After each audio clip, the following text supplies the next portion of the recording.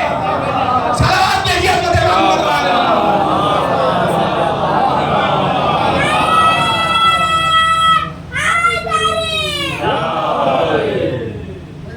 اس کا budget high command سے پاس ہوا ہے. میں سچ کہہ رہا ہوں, دنیا میں جو افراد زیارات کے لیے جاتے ہیں نا,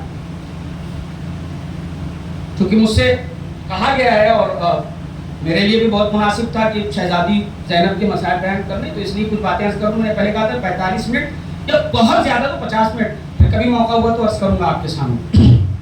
اس سے زیادہ مجھے آپ کو جو ہے وہ زحمت نہیں دینی. دیکھیے معاملہ یہ ہے کہ یہ چیز ضروری اس لیے ہے, یہ ضروری اس لیے عرض کروں آپ کے سامنے, بات کو مسلسل کر دوں. دیکھیے معاملہ یہ ہے کہ قرآن مجید کی توہین ہوئی مسئلہ, تو ہمارا طریقہ کیا ہونا چاہیے؟ ہمارا طریقہ کار پروٹیسٹ کا کیا ہونا چاہیے؟ دیکھیے پروٹیسٹ کے طریقے جو طے ہوتے ہیں وہ انوائرمنٹ کے اعتبار سے رسپانسبلٹیز طے ہوتی ہیں, ماحول کے اعتبار سے جو ہے وہ مخالفت کا طریقہ اور احتجاج کا طریقہ. یہ قرآن مجید کی سنت ہے, قرآن مجید نے بھی یہی طریقہ قائم کیا. جو ایران میں ہے ان کا طریقہ الگ ہوگا, جو عراق میں ظاہر میجورٹی میں ہے ان کا طریقہ الگ, عراق کا طریقہ الگ ہے, ہندوستان کا طریقہ الگ. اس لیے کہ آپ یہاں ڈفرینٹ میجورٹیز کے ڈفرینٹ کمیونٹیز کے بیچ میں ہیں, الگ الگ زبانیں ہیں, الگ الگ فرہنگ ہے, الگ الگ کلچر ہیں. تو یہاں پر آپ کا جو پروٹیسٹ کا طریقہ ہوگا وہ اور کمال ہے سید الشہداء کی ذات پر.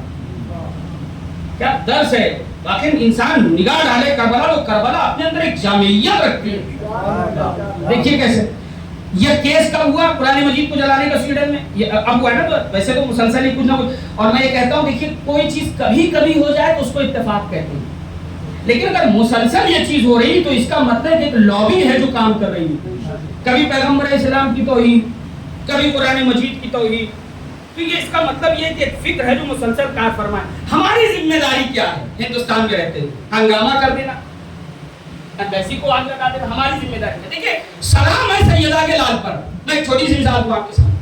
آج تک آپ سنتے چلے آئے کہ امام حسین نے نوکے نیزہ پر سورہ کہف کی تلاوت کی, یا بعض روایات میں سورہ مومنون کی تلاوت کی, لیکن قرآن مجید کی آپ تلاوت کر رہے تھے.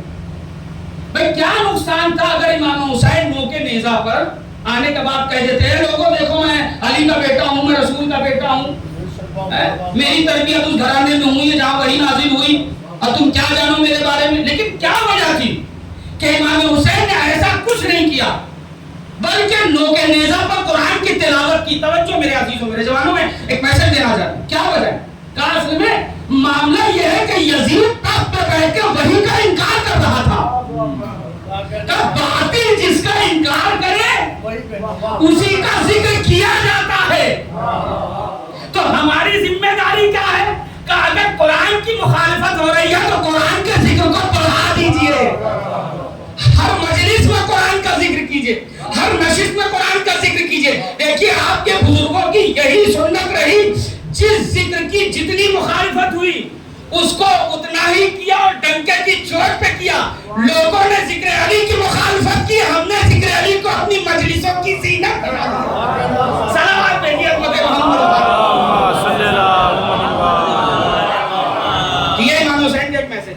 انہوں کے نظام میں جو تلاوت کی ہماری ذمہ داری. تلاوت کا مطلب کیا ہے؟ کہ یزید وہی کا انکار کر رہا تھا, لہذا ہم نے تلاوت کر کے بتایا کہ ہم وارث وہی ہیں, ہم وہی کو زندہ کریں گے. اگر یزید اپنے باپ دادا کی وراثت لیے ہوئے تو میں بھی اپنے نانا کی وراثت لیے ہوئے ہوں, میں اپنے بابا کی وراثت لے کے آیا ہوں. تو آج میں آپ کے سامنے کر رہا تھا کہ یہ ذکر اس لیے ضروری ہے کہ دیکھیں پیمانے بہت تیزی سے بدلے جا رہے ہیں, حکومتیں اتحاد بدل رہی ہیں, چیزوں کو بدل رہی, پیمانے بدلے جا رہے ہیں. مجھے 4-5 سال سیریا میں رہنے کا شرف حاصل ہوا. کیا آپ کو یعنی سنا ہوگا آپ نے بہت سارے معجزوں کے بارے میں, آپ نے سنا کہ پیغمبر کے دست مبارک پہ آ کے انگریزی کلمہ پڑھنے لگے, یا پیغمبر نے اندھے کنویں میں لوہے پہ ڈنڈا ڈال دیا تو اندھے کنویں میں جو ہے وہ آب شیریں رواں ہو گیا. یہ ساری چیزیں آپ نے سنی ہوں. ڈاکٹر محمود شلتوت, سر مجھے یاد نہیں آ رہا, یہ وائس چانسلر رہے ہیں اس کے جامعہ الازہر کی. کیا نام ہے ڈاکٹر, ہمارے جوان خاص طور سے سنیں, ڈاکٹر محمود شلتوت نام. یہ تقریب بین الادیان اور اتحاد بین المسلمین کے داعی رہے اپنے وقت. گزارش یہ ہے کہ آج کے زمانے میں کوئی دور نہیں ہے, آپ کے ہاتھ میں دنیا ہے, آپ سرچ کر کے دیکھیے. ڈاکٹر محمود شلتوت برادران اہل اسلام کے بہت بڑے عالم, ہم بھی ان کی بہت قدر کرتے ہیں. ان کا دور وہ دور رہا ہے جس زمانے میں ایران حکومت میں آیت اللہ بروجردی کی مرجعیت تھی. کس کی؟ آیت اللہ بروجردی, یعنی آیت اللہ خمینی سے پہلے ان کے اساتذہ میں بھی رہے, یہ ان کے زمانے کے بعد. یہ خط و کتابت کرتے تھے ڈاکٹر محمود شلتوت کے ساتھ. بہت سارے مسائل تھے وہ لکھ کے بھیجتے تھے اور یہ یہاں سے جواب دیتے تھے. توجہ میرے سے, جن کے یہاں عقل و منطق ہوتی ہے وہ علمی جواب دیتے ہیں, گالی گلوچ نہیں کرتے. تو وہ جو سوال کرتے تھے اس کا خوبصورتی سے جواب دیتے. انہوں نے متا کے سلسلے, چونکہ یہ افواہیں پھیلائی جاتی ہیں تشیع کے بارے میں, متا کے سلسلے سے انہوں نے پوچھ لیا تو انہوں نے بس اتنا نیچے لکھ دیا کہ دیکھیے اس بحث کو نہ چھیڑیے ورنہ پھر ہمیں ان بعض تابعین اور صحابی کے نام بھی کھولنے پڑیں گے جو اس متا سے پیدا ہوئے تھے. پھر دوبارہ ان کا خط نہیں آیا اس پر. پھر آیت اللہ بروجردی نے ان سے یہ اس بات کی درخواست کی, آیت اللہ بروجردی نے, کہ آپ اپنے یہاں جعفری فیکلٹی کو ری اوپن کیجیے, پھر سے کھولیے. آپ نے جعفری فیکلٹی میں نہیں, فقہ امام جعفر صادق کی جو فیکلٹی بنائی ہوئی, یہ تھوڑی سی تاریخ پڑھ رہا ہوں, نتیجہ دوں گا اور اس کے بعد مجلس کو مسخر کر کے تمام کر دوں. یہ بند کر دیجیے, اس کو آپ نے بند کیا ہوا ہے, آپ سے پہلے کے لوگوں نے بند کر دیا, اس کو کھولیے. اور اس کے بعد آیت اللہ بروجردی نے لکھا کہ بھائی دیکھیے آپ اس بات کو سمجھیے کہ جتنے بھی ائمہ, یعنی یہ جو ائمہ اربعہ رہے, چاہے حضرت امام ابو حنیفہ ہوں, یعنی حضرت امام اعظم امام ابو حنیفہ ہوں, یا حضرت امام مالک ہوں, یا حضرت امام شافعی ہوں, یا حضرت امام احمد ابن حنبل, یہ جو 4 بڑے ائمہ اور اپنے زمانے کے بڑے بڑے عالم گزرے ہیں, یہ یعنی امام ابو حنیفہ کا جو پیریڈ رہا ہے امام اعظم کا, یہ تقریباً 80 ہجری میں ان کی ولادت ہوئی, اگر میری ذہن ساتھ دے رہا ہے 80 ہجری میں ان کی ولادت ہوئی تقریباً. امام مالک کی 93 ہجری میں ہوئی ہے, امام شافعی کی 120 کے آس پاس ہوئی ہے, اور امام احمد ابن حنبل سب سے مؤخر ہے 150 سال, یعنی 150 ہجری میں ان کی جو ہے وہ ولادت ہے. اب آپ غور کریے, انہوں نے لکھا یہ کہ بھائی آپ خود بتائیے کہ حضرت امام ابو حنیفہ کے استاد ہیں امام صادق, اور یہ ساری چیزیں انہوں نے سارے وسائل لکھ کر کے بھیجے کہ کیا بات ہے کہ شاگردوں کے نام کی فیکلٹی کھلی رہے اور استاد کی فیکلٹی بند کر دی جائے. توجہ میرے. اور جب خط ان تک پہنچا تو انہوں نے بھائی میٹنگ کی اس کے لیے. یہ ساری چیزیں آپ کو مل جائیں گی گوگل پہ اگر آپ سرچ کریں. انہوں نے میٹنگ کی اور میٹنگ کر کے یہ بات کہی کہ بھائی میں, یہ تو بڑے شرم کی بات ہے کہ حضرت امام اعظم شاگرد ہیں جعفر صادق کے, حضرت امام مالک شاگرد ہیں, امام شافعی انڈائریکٹ شاگرد ہیں, امام احمد بن حنبل بھی انڈائریکٹ شاگرد ہوتے ہیں. تو یہ کون سی بات ہے, ان سب کے نام کی فیکلٹی کھلی رہے اور استاد کے نام کی فیکلٹی بند کر دی جائے. لہٰذا ضروری ہے کہ ان کے نام کی فیکلٹی کھولی, اور میں یہ فیصلہ کر رہا ہوں کہ میں جعفری فیکلٹی کو کھول دوں گا. اب اتنا کہنا تھا کہ ہنگامہ ہو گیا. وہ جو ڈیلیگیشن آیا تھا ان کے درمیان کچھ افراد کھڑے ہوئے, انہوں نے کہا ہم آپ کے اس عمل سے بیزار. بھائی کیوں بیزار ہو؟ تو کہا یہ جتنے بھی رافضی شیعہ ہیں سب کافر ہیں. کیوں کافر ہیں؟ کہا اس لیے کہ یہ صحابہ کے لیے گالی گلوچ کرتے ہیں. میں یہ بات بتا دینا چاہتا ہوں اپنے بھائیوں سے کہ مراجع کرام کا بہت سخت فتویٰ ہے اس سلسلے میں, بہت سخت فتویٰ ہے. دیکھیے گالی گلوچ تو ہمارے یہاں گالی گلوچ کا تو کوئی راستہ ہے ہی نہیں. میں سیدھے بتا دوں, گالی گلوچ کا کوئی راستہ نہیں. ہاں کوئی تاریخ میں بد کردار رہا ہو تو اس کے کردار کو تو بیان نہیں کیا جائے گا, صحیح ہے, وہ اپنی جگہ پہ چھوڑ دی. لیکن بہرحال گالی گلوچ کا کوئی راستہ نہیں ہے, اس کا کوئی راستہ نہیں. لوگوں نے اپنی دلیلیں بنائی ہوئی, لیکن اس کا اسلام سے کوئی غرض واسطہ نہیں. اسلام دین عقل ہے, دین حکمت ہے, دین محبت ہے. جو فرما رہے میرے. تو انہوں نے کہا کہ میں نے خود آیت اللہ بروجردی سے خط و کتابت کی. انہوں نے منع کیا ہے کہ نہیں, ہمارے یہاں یہ چیز جائز نہیں. یہاں یہ ضرور ہے کہ ہم غدیری سلسلے کو مانتے ہیں, دوسرے سلسلے کو نہیں مانتے, لیکن گالی گلوچ ہمارے یہاں روا نہیں. تو انہوں نے یہ کہا ڈاکٹر محمود شلتوت نے کہ بھائی جب میں عالم تشیع کی اتنی رسپانسبل شخصیت سے پوچھ چکا ہوں اور وہ کہہ چکے ہیں کہ یہ چیز ٹھیک نہیں ہے, تو آپ یہ کہاں سے یہ بات کہہ رہے ہیں کہ یہ لوگ جو ہیں گالی گلوچ کرتے ہیں. لیکن ان کے درمیان کے جو سب سے بڑے نیتا تھے وہ ماننے کو راضی نہیں ہوئے. مجھے توجہ چاہیے محترم مجمع کی, بہت تاریخی چیز پڑھنے جا رہا ہوں, آپ کے ذہنوں میں بیٹھ جانی چاہیے بات. میں جوانوں کے لیے کہہ رہا ہوں, بزرگ اس سے واقف ہوں.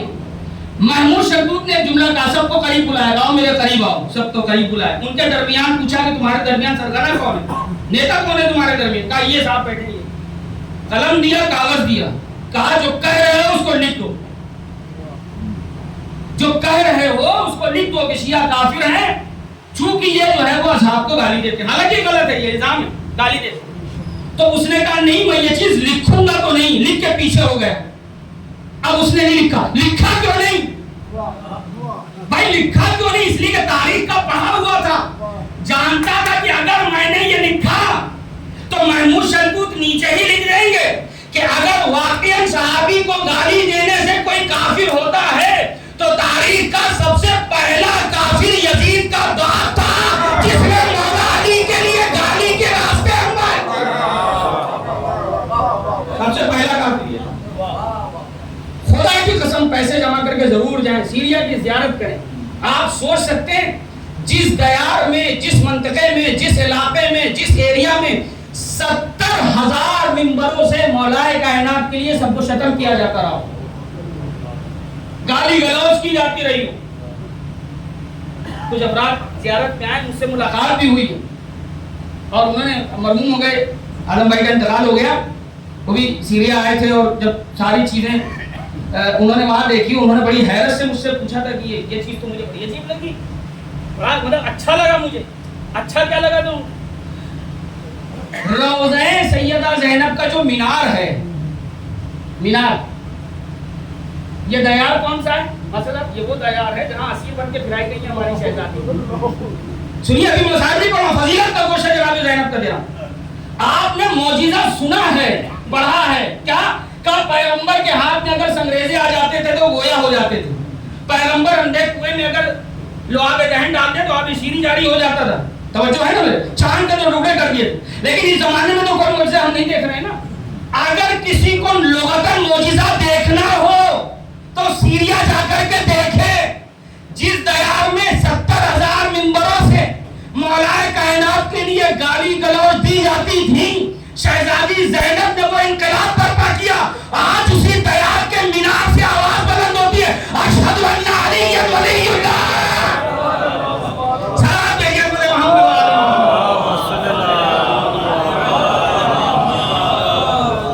یہ جگر ہے شہزادی زینب. کربلا کے صحرا میں گھٹ کے رہ جاتی اگر شہزادی زینب کا کردار. حدیث عشق دو آباد کربلا و دمشق, یکی حسین قتل کر پتی کرے زینب. شہزادی زینب اپنے جگر پر جانے کتنے داغ لیے ہوئے میری شہزادی کربلا کا پیغام پہنچا رہی ہے. خدا آپ کو کسی غم میں نہ رلائے سوائے غم سید الشہداء کے. شہزادی زینب کا مجھے ذکر کرنا ہے. سیرت ابن ہشام میں ایک واقعہ لکھا ہوا ہے پیغمبر کے دور کا. یہ رونے رلانے کے لیے صرف نہیں ذکر کرنا ہوں, یہ واقعہ موجود ہے سیرت ابن ہشام. پیغمبر کا دور ہے, دو شخص آئے ایک اونٹنی کے سلسلے سے, مخاصمت چل رہی ہے. وہ کہہ رہا اونٹنی میری ہے, دوسرا کہہ رہا اونٹنی میری ہے. ایک شخص نے پورے کانفیڈنس کے ساتھ کہا پیغمبر یہ اونٹنی میری. فرمایا کہ تیرے پاس کچھ شواہد, کچھ کوئی دلیل, کچھ گواہ ہیں, کوئی چیز ایسی نشانی ہے؟ کہاں. اے پیغمبر اس اونٹنی کو نہر کر دیجیے اور اس کے جگر کو برآمد کیجیے. تو اس کے جگر میں آپ جو ہے وہ چھید پائیں گے. اب ظاہر ہے کہ یہ فیصلہ ہو گیا. اور اس نے کہا اگر ایسا نہ ہوا تو کہا اگر ایسا نہ ہوا تو میں ایک اونٹنی کی دیت، ایک ناقے کی دیت اس کو دوں گا. اور اونٹنی کو نہر کیا گیا. جب نہر کیا گیا تو اس کے جگر میں وہ چھید برآمد ہوا. اب فیصلہ ہو گیا، اونٹنی اس کی ہو گئی. سنیے شہزادی زینب کی بے کسی. پر ایک مرتبہ پیغمبر اسلام نے پوچھا کہ ٹھیک ہے یہ بات تو صحیح ہے، لیکن یہ بتا تجھے پتا کیسے چلا کہ اس کے جگر میں چھید؟ اس نے کہا اے اللہ کے نبی میں ماہر ہوں اس چیز کا. میں نے اس کے بیٹے کو اس کے سامنے ذبح کیا تھا اور اس نے ایک عجیب آواز اپنے اندر سے نکالی تھی. میں سمجھ گیا یہ آواز تبھی نکل سکتی ہے جب جگر میں چھید ہو جائے. سلام ہو میرا اس بیوی کے اوپر جس نے اپنے بچوں کا ماتم نہیں کیا. خدا آپ کو کسی غم میں نہ رلائے سوائے غم مظلوم کربلا کہ اللہ آپ کی آنکھوں پہ اپنی رحمتیں نازل فرمائے. پروردگار آپ کے بچوں کو سلامت رکھے، اللہ آپ کی نسلوں کو سلامت رکھے. شہزادی زینب جس نے اپنے بچوں کا کبھی ماتم نہیں کیا. شاید یہی وجہ ہے کہ جناب احمد فہری جو اپنے جب کبھی کبھی بیان کرتے تو یہ کہتے تھے السلام علی السیدہ، میرا سلام ہو سیدہ کے اوپر کہ جس نے اپنے بچوں کا ماتم نہیں کیا. خدا آپ کو کسی غم میں نہ رلائے سوائے غم سید الشہداء کے. ہاں عظیم ہو شہزادی زینب کو جنہوں نے بڑے مصائب و آلام دیکھے، اپنی آنکھوں کے سامنے اپنے نانا کا جنازہ دیکھا، اپنی آنکھوں کے سامنے اپنے ماں کا شکستہ پہلو دیکھا، اپنے سامنے اپنے بابا کا شکستہ سر دیکھا. زینب نے اپنے سامنے بھیا حسن کے جگر کے ٹکڑے دیکھے. یہ زینب جو تھی جو اپنی آنکھوں کے سامنے سب کچھ دیکھتی رہی. ہائے زینب نے اپنی آنکھوں سے حسین کے سر و تن میں جدائی دیکھی. خدا کسی غم میں نہ رلائے. ہاں عالم یہ تھا کہ شمر سینے پر سوار تھا اور چاہتا تھا کہ حسین کے سر و تن میں جدائی کرے. ارے چند قدم کی دوری سے زینب دیکھتی رہی. جب زینب کو کچھ نہ سمجھ میں آیا تو ایک مرتبہ زینب نے کہا او پسرے صاحب، ارے تو کھڑا دیکھ رہا ہے میرا ماجایا ذبح کیا جا رہا ہے.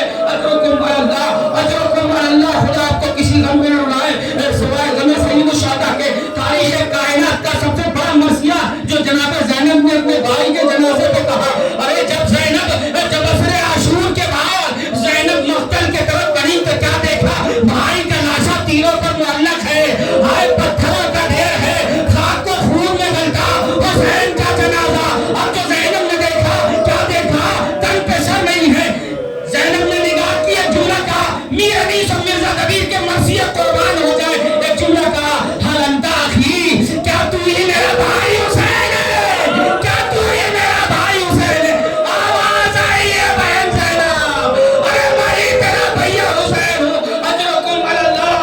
خدا آپ کو کسی غم میں نہ رلائے. اور شہزادی زینب نے ایک مرتبہ اپنے ہاتھوں کو حسین کے پشت پہ ڈالا، اٹھا کر کہا ربنا تقبل منا ھذا القربان. اے میرے پروردگار زینب سے اس قربانی کو قبول کر لے. اجرکم اللہ، اجرکم اللہ. خدا آپ کو کسی غم میں نہ رلائے. آخری جملہ سن لیجیے، میں مجلس کو تمام کر رہا ہوں. مسائل زیادہ پڑھنا معیار نہیں ہے، گریہ کرنا معیار ہے. معرفت کی منزل یہ ہے کہ انسان کا گریہ ہونا چاہیے. آپ مجھے انصاف سے بتائیے، بہت سارے وہ لوگ ہوں گے جو اپنے بچوں کا پیٹ پالنے کے لیے باہر جاتے ہیں. کوئی سعودی میں کما رہا ہے، کوئی قطر میں کما رہا ہے، کوئی عمان میں جا کر کے محنت مشقت کر رہا ہے. کیوں؟ کہا تاکہ گھر والوں کا پیٹ بھر جائے. مجھے انصاف سے بتائیے دیار غیر میں اگر کوئی اپنا مل جائے تو کتنی خوشی ہوتی ہے. عید بقرعید اگر کوئی اپنا مل جائے دیار غیر میں، ہم بھی رہے ہم نے دیکھا ہے. اگر دور دراز کبھی کوئی مل جائے تو انسان بلاتا ہے بھائی آنا، گھر ضرور آنا. کیوں؟ کہا اس لیے جب کوئی اپنے علاقے کا مل جاتا ہے تو اپنے علاقے کی خوشبو آتی ہے. سنیے یہ انسان کی خوش قسمتی ہوتی ہے کہ دیار غیر میں کوئی اپنا مل جائے. مگر ہاں یہ زینب کی غربت تھی. کسی نے پانچوں ہم سے پوچھا ایک بزرگ رسول کوفہ اور شام کے بازار میں زینب کیا دعا کرتی تھی؟ کہا زینب کہتی جاتی تھی اے بار الہ اس دیار میں کوئی جاننے والا نہ مل جائے. بابا کے ساتھ شہزادی بن کر کے آئی تھی، آج قیدی بنا کر کوفہ اور شام کے بازار.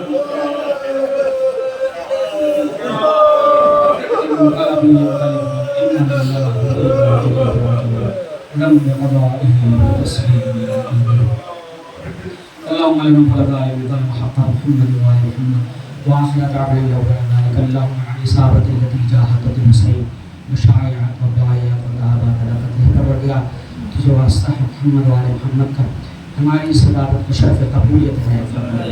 پروردگار کے واسطہ محمد علی محمد علیہ الصلوۃ والسلام کا اس مجلس سے ہزار سے مجالس نظامی درمی سو افراد بھی کام کرتے ہیں پروردگار ان کے رزق کی حفاظت فرما بارالہ جو بھی عزاداری برپا کر ان کی عزاداری کو قبول فرما بارالہ دور پراشوں میں ہمارے ایمان کی حفاظت فرما جوانوں کو دنیا و آخرت کی سعادت نصیب فرما بارالہ کے واسطہ محمد علی محمد علیہ الصلوۃ والسلام کو جو بیمار ان کو شفا کامل و عاجل عنایت فرما بالخصوص جناب وقار صاحب کے والد اور ان کی بہن کو صحت کلی عنایت فرما اسی واسطہ محمد علی محمد علیہ الصلوۃ والسلام کا پروردگار جو پریشان حال ان کی پریشانیوں پر طرف فرما اور اللہ کے واسطہ محمد علی محمد علیہ الصلوۃ والسلام کا راجہ کرام کے سائے بتادر باقی و دائم فرما اور اللہ کے واسطہ محمد علی محمد علیہ الصلوۃ والسلام کا ظاہر ہے کہ ہم اس ملک میں رہتے ہیں لہٰذا اس ملک کے امن و امان کی حفاظت فرما بہترین دعائیں کے بارے میں امام کے ظہور میں تاجیل فرما ان کے اصحاب و اعوان میں ہم سب کا شمار فرما ربنا تقبل منا انك انت السميع العليم وتب علينا انك انت التواب الرحيم ماتم حسین